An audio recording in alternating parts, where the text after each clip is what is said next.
We now come to the Leader of the Opposition, Kemi Badenoch. Mr. Speaker, can I send my warmest wishes to our armed forces at home and overseas, to the emergency services and everyone who will be working over Christmas. And can I wish you, Mr. Speaker, the House staff and all members of this House a very Merry Christmas. Mr. Speaker, for years, the Prime Minister and his cabinet played politics with the WASPy women.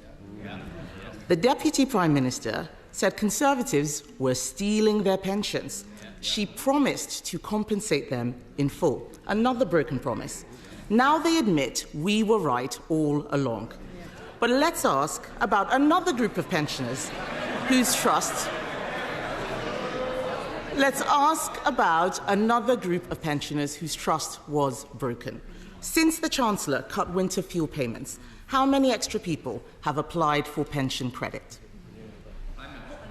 Mr. Speaker, the number one job of this government was to put the finances back in order after the last government lost control. They left a £22 billion black hole and we had to take tough choices. We made sure the most vulnerable pensioners do get the winter fuel payment, and we have been encouraging and driving up eligibility for pension credit, so saying up to their entitlement. And she should join that campaign. But, Mr. Speaker, here's the difference. Because we've stabilised the economy, we can commit to the triple lock.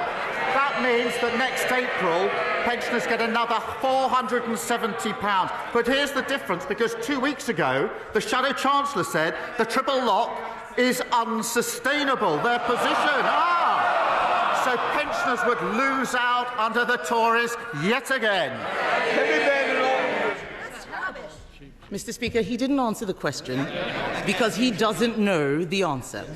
There are 850,000 eligible pensioners not claiming pension credit. If they sign up, that will cost the Treasury £2.3 billion, wiping out the savings that the Chancellor claimed she would make.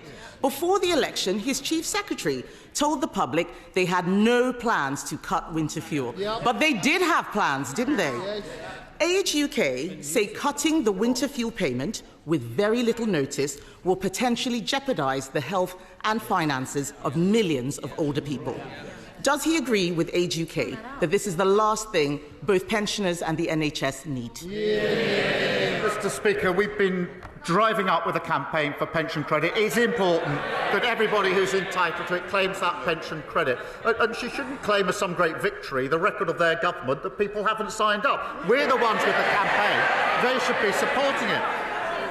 But because of the triple lock, pensions will be going up by £470 next April. She hasn't answered the question. Her Shadow Chancellor says the triple lock is unsustainable. So she needs to explain how pensioners will be worse off under a Tory government.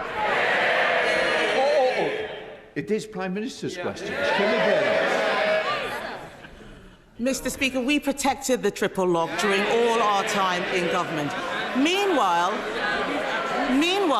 energy bills are increasing, despite his promise to cut them by £300. In Scotland, his party leader wants to restore the winter fuel payments. Across England, councils are scrabbling together funds for struggling pensioners. The tragic reality this Christmas is pensioners will suffer and may even die as a result of this cruel policy. Did the Chancellor consider the impact on councils and on the NHS, or does she just not know what she's doing? The Household Support Fund was set out in the budget. She knows that. We're pushing up pension credit. But she now says they are committed to the triple lock. Her Shadow Chancellor says they're not, that it's unsustainable. Maybe over a sandwich or a steak they could sort it out and come back and tell us what their policy actually is. Kemi Badenoch. Mr. Speaker, the Prime Minister needs to misrepresent me to make his point. I don't need to misrepresent him to make my point. Yes.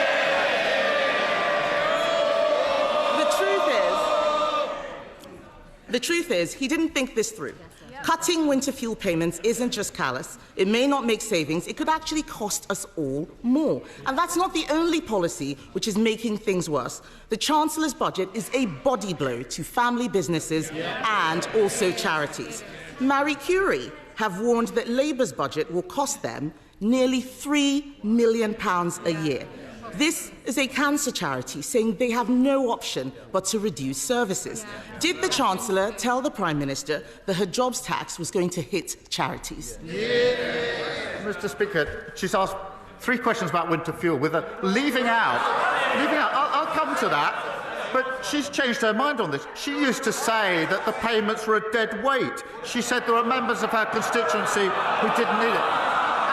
And they all stood in 2017 on a manifesto, a Tory manifesto, that committed to getting rid of the universal winter payments for pensioners. So we can see what their real commitment is. As for the budget, we're driving up productivity. I don't want to have to ring your mother. Prime Minister. Mr. Speaker, we're driving up productivity, prosperity and living standards. That's a pay rise for the 3 million who are the lowest paid. They should welcome that. A pay rise for those working in the NHS and better than expected wage growth just before Christmas. What unites all three? Delivered by Labour, opposed by the Tories. Kemi Badenoch. Mr. Speaker, I don't know what world he's living in. The economy is shrinking, and they did not think this jobs tax through or who it would impact. Another area affected is the hospice sector. Hospices believe the budget will cost them an extra £30 million. Yesterday, Conservatives voted to exempt social care, nurseries, charities and hospices from their jobs tax. Labour voted this down. So can the Prime Minister at least agree to fund hospices so they can continue their invaluable work helping people at the end of their lives?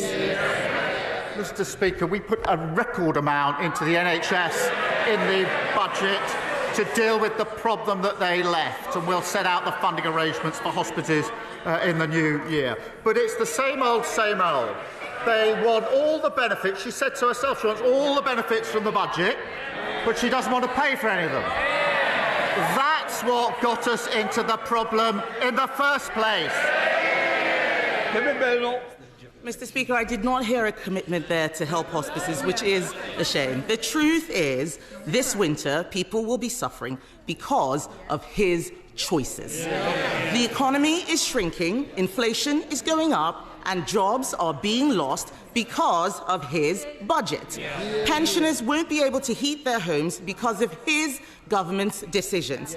They raise people's hopes but then smash them with broken promises.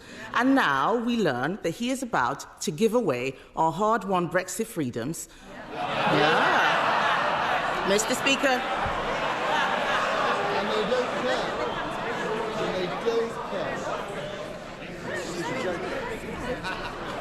All right. Mr. Speaker, now we learn he is about to give away our hard-won Brexit freedoms. The truth is, they are punching the British people in the face, literally in the case of one of his MPs, and he will pretend that this is about the past. But we all know these are his choices, bad choices. If he's looking for a New Year's resolution, why doesn't he start with telling the truth? I'll do it now. £22 billion black hole left by them. Record numbers on the waiting list. Nearly. It's not a good time to leave the chamber, is it? Prime Minister. Mr. Speaker, £22 billion black hole. Record waiting list with our NHS. They should hang their heads in shame. Immigration completely out of control. Nearly 1 million net migration. She was the cheerleader for all of that. She wants the truth. That's the truth. That's why they're sitting there. Mr. Speaker, whilst they cart from the sidelines, talking the country down, this government is getting on with the job. Record funding for the NHS. Money for our trains, buses and, yes, Mr. Speaker, potholes. Pay rises for 3 million of the lowest paid. Wages growing faster than inflation. Planning laws reform. Great British Energy set up. We're only getting started. started. Next year we'll continue to rebuild, no matter what the blockers opposite say. Thank you, Mr. Speaker, and can I echo the words of the Prime Minister and thank you and all of our staff in this place alongside our armed forces and our emergency services and wish them a Merry Christmas. Mr. Speaker, March 2025 marks 20 years since the death of the only Member of Parliament to have held all four great offices of state: the Foreign Secretary, the Home Secretary, the Chancellor and the Prime Minister. Mr. Speaker, James Callaghan was a true Portsmouth great and went to the same school as another true Portsmouth great, my dad, Terry Nolan. Does the Prime Minister back my bid for a plaque to be added to his former home in Copner, and will he come along to Portsmouth next year to unveil it? Well, I thank her for her question. Jim Callaghan was a giant of the Labour movement and a great public servant. Mr. Speaker, he left school at 17, served in our Royal Navy before becoming the Home Secretary, Foreign Secretary, Chancellor and, of course, finally Prime Minister. And as a proud son of Portsmouth, I'm sure he'd be honoured to be remembered in such a way. Happy Christmas. Can I just say to Mr Mayhew, I keep hearing, I heard you the other week over here, I'm hearing again that it's not a good time to push a luck today. Right, let us come to Leader of the Liberal Democrats, Red David. Thank you, Mr. Speaker. Can I join the Prime Minister in his praise and best wishes for our armed forces and our emergency services? And can I join others in wishing you happy Christmas, Mr. Speaker, and all the staff of the Commons, and indeed everyone across this House. I'm coming to sing in a minute. Mr. Speaker, I've had the great joy of spending time recently with some amazing young people from the Bath Philharmonia Young Carers Choir. They're a brilliant example of the power of music to make a difference in young people's lives. One member of the choir, Caitlin, has even developed a special new project to spread the joy of music to young people in our schools and communities. So will the Prime Minister meet Caitlin to hear more about her exciting project and work with us and others to support music in our schools and communities? Well, Mr. Speaker, I welcome his comments, and as you will know, today we're introducing the landmark Children's Wellbeing Bill to enable all children to succeed, including young carers. That increased the pupil funding premium to over £2.9 billion, which can be used to support pupils with identified needs, and that, of course, includes carers. And now young carers are on the school census, as he knows, that's since 2023.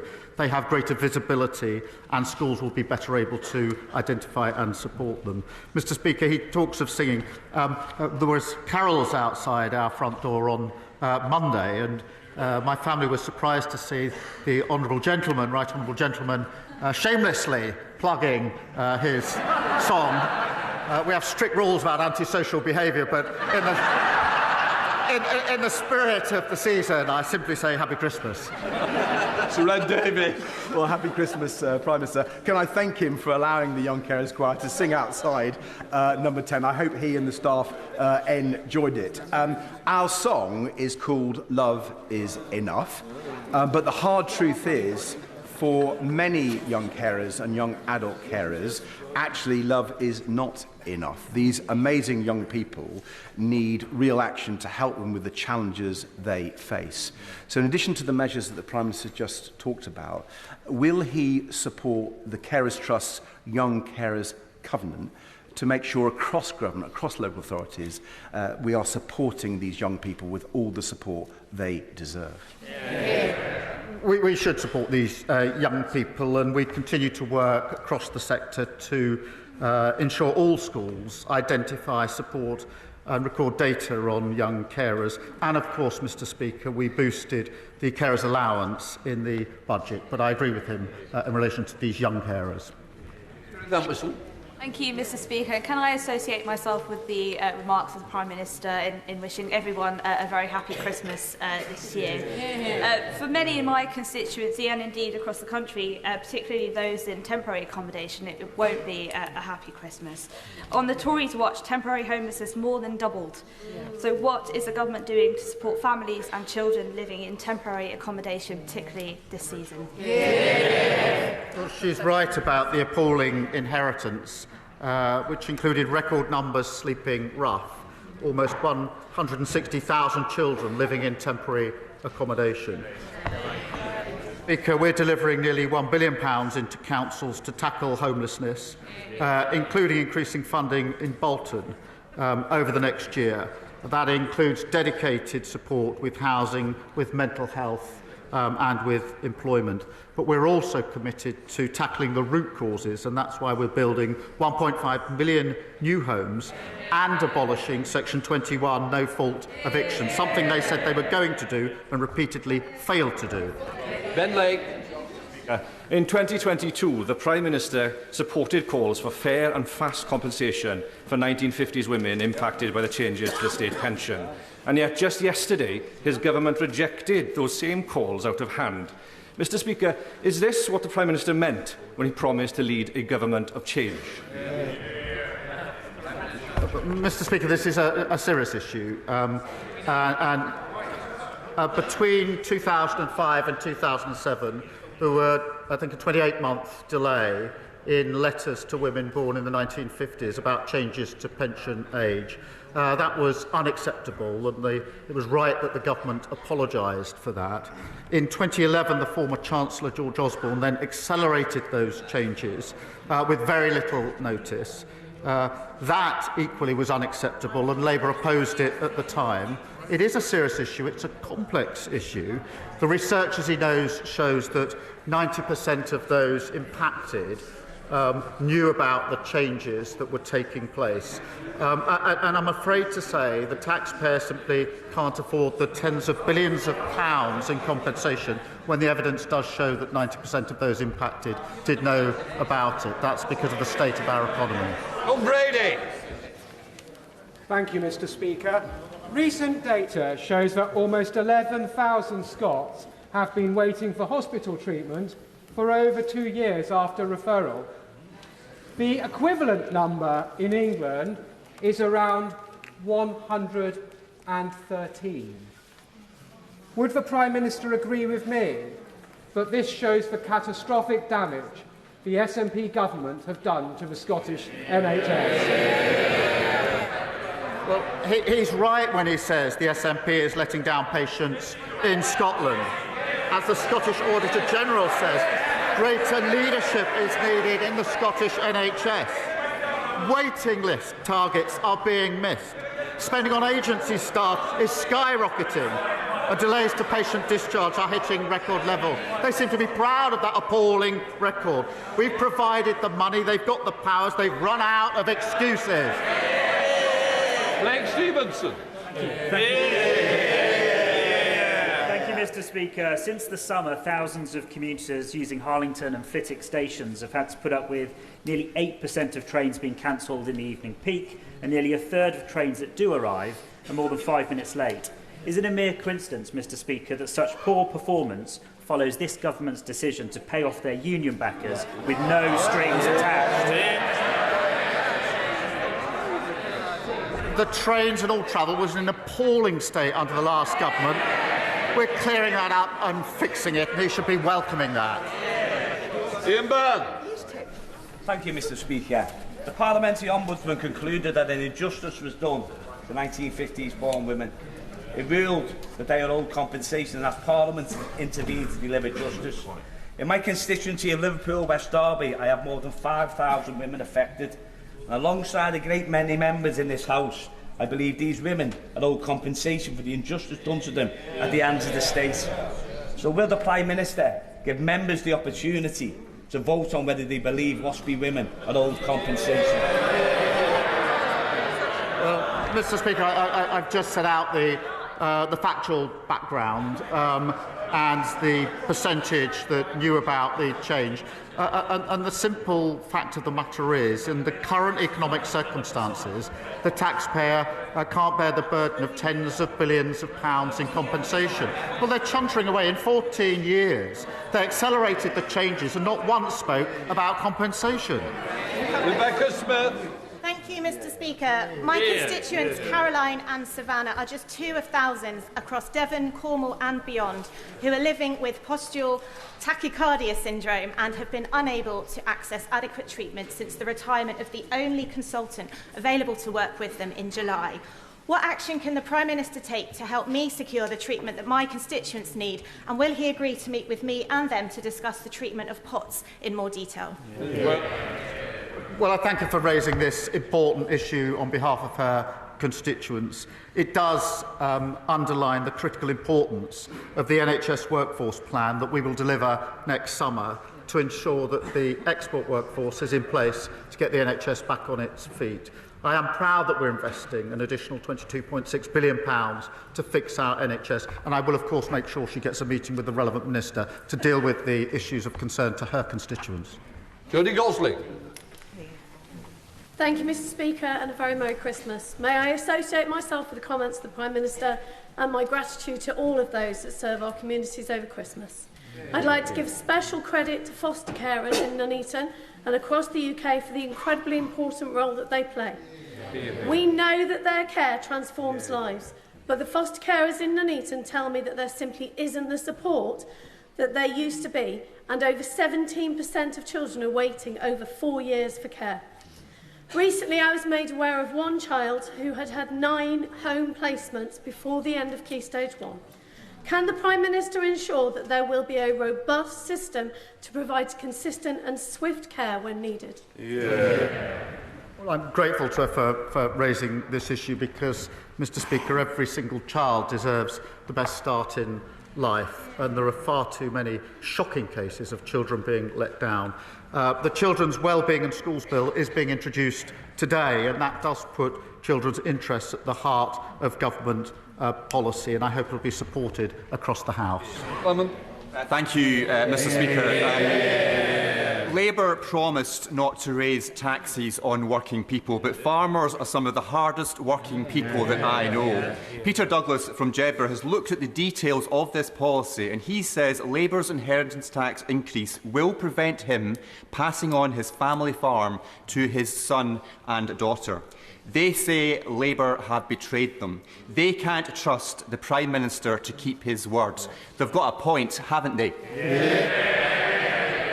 If he would kindly pass the details of the individual case he's raised to my team, we will look into it. As he knows, we put a record £5 billion into farming over the next 2 years in the budget. Just 2 weeks ago, £350 million was put in to support farmers. That contrasts with the £300 million underspend of the last government on farming. And in a typical case, the threshold is £3 million, which means that the vast majority of farmers will be unaffected. But I'll look into the individual case that he's raised with me. Thank you, Mr. Speaker. I recently spoke to a man in Worksop whose son's arm was badly broken when he was knocked off his bicycle by an off-road biker speeding on the pavement.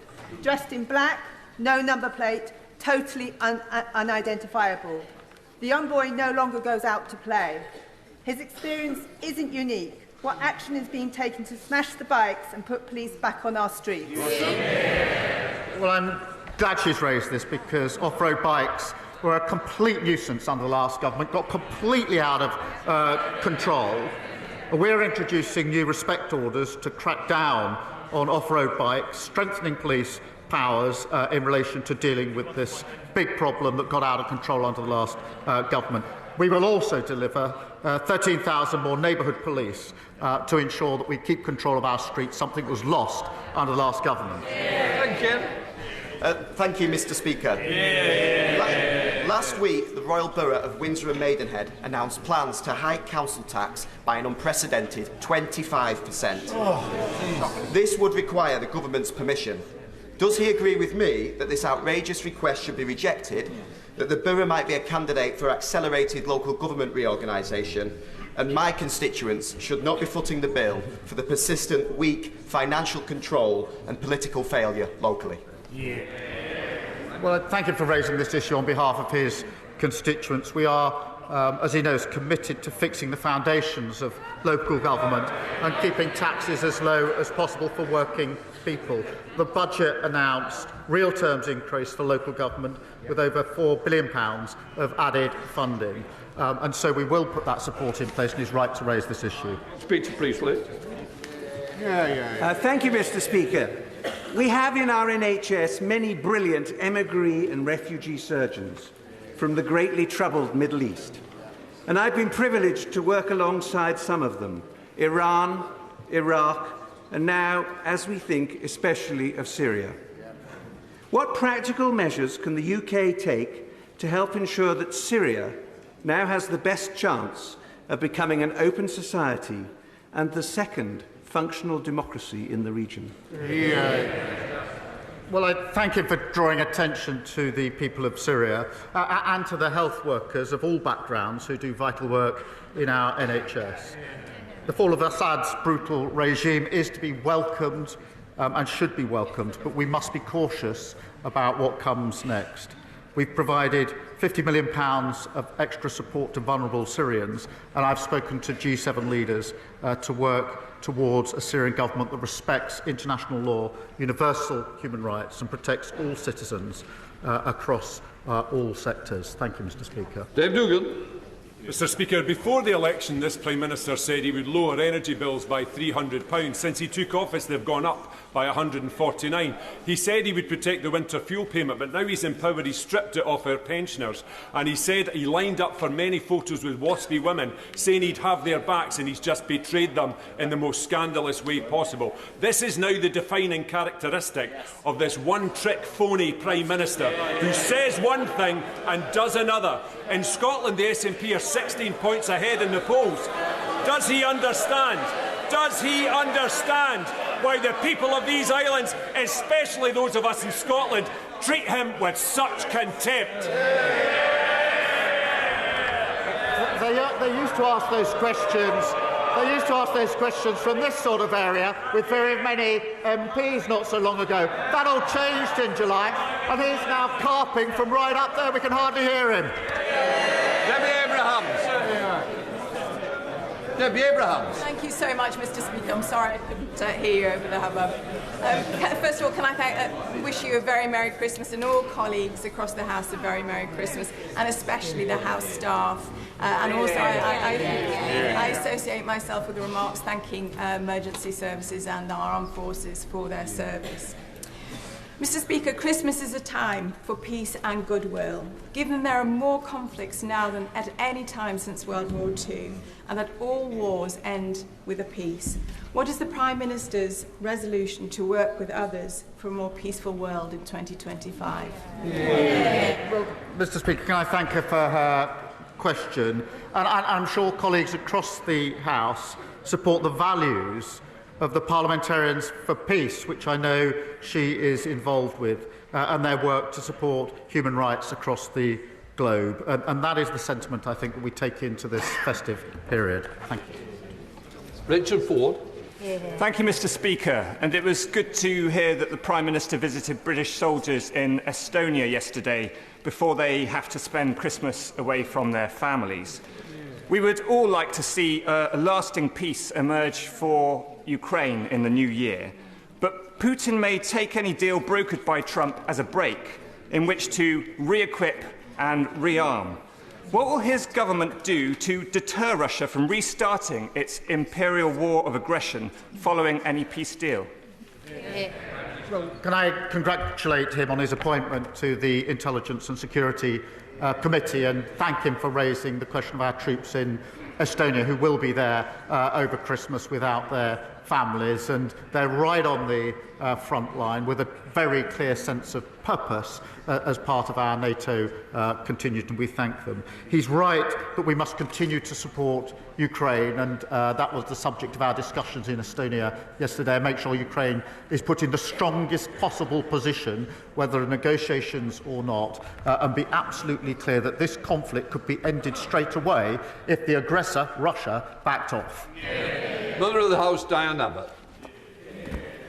The WASPy women fought one of the most sustained and passionate campaigns for justice that I can remember, year in, year out. We did promise them that we would give them justice. I understand the issue about the cost, but does the Prime Minister really understand how let down WASPy women feel today? I do understand the concern, of course I do. I set out the history, Mr. Speaker, but the research is clear that 90% of those impacted did know about the change. And in those circumstances, the taxpayer simply can't afford the burden of tens of billions of pounds of compensation. But I do understand the concerns. Will Forster. I know the Prime Minister is aware of the case of my constituent, Zara Sharif, who was brutally tortured and appallingly murdered by her father and her stepmother. I want Zara's legacy to be one where she's the last vulnerable child to be killed by people that should have looked after her. Will the Prime Minister ensure that an independent inquest and review is taken into Zara's death and it's held immediately in the new year so we can learn why public authorities failed, so we can ensure that it never happens again?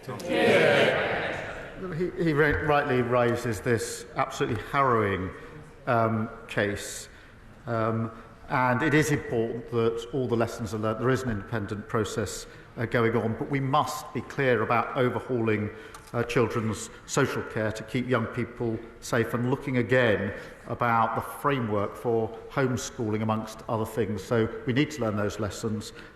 We are taking steps. There is a process going on at the moment, and I'll update the House in due course. Alan Strickland. Thank you, Mr. Speaker. Can I thank the Prime Minister for the leadership he has shown in securing the £500 million deal to secure the future of the Hitachi rail factory in my constituency. A factory left in the lurch by the party opposite for years. And does he agree? Will he agree with me that what we also need is a long-term plan for our proud high-tech rail manufacturing to drag it out of the mire it was left in by the Tories? Thank you for that question. They really shouldn't groan. I went up to the Hitachi factory earlier this year before the election. The workforce were extremely anxious about the situation because they feared that there would be a gap between contracts. This is a gap that might mean people aren't going to get laid off, and he's chuntering from a sitting position, unable to understand the impact on working people. Mr. Speaker, the workforce were extremely anxious about the situation when I saw them, because they knew if their colleagues were laid off, then that would be bad for their colleagues in their community, and it would mean that they might go and get other jobs and not be able to come back if there was a new contract. I said then that I would do everything I could to ensure that we filled that gap, and I'm very pleased that just the other week we were able to say that there's a contract, and I went back up there to speak to the same workforce, and I can say they were very pleased that they don't now have those anxieties. They should be ashamed of their chuntering. Final question, Dr. Luke Evans. Mr. Speaker, as it's Christmas, will the Prime Minister join me in congratulating Chris Middleton, who wrote a charity song to support Age UK, which has already raised £10,000? What's even better is it's likely to beat the leader of the Lib Dems and his single to #1 this year, proving yet again that the Lib Dems can't win. Something I hope we can both agree on.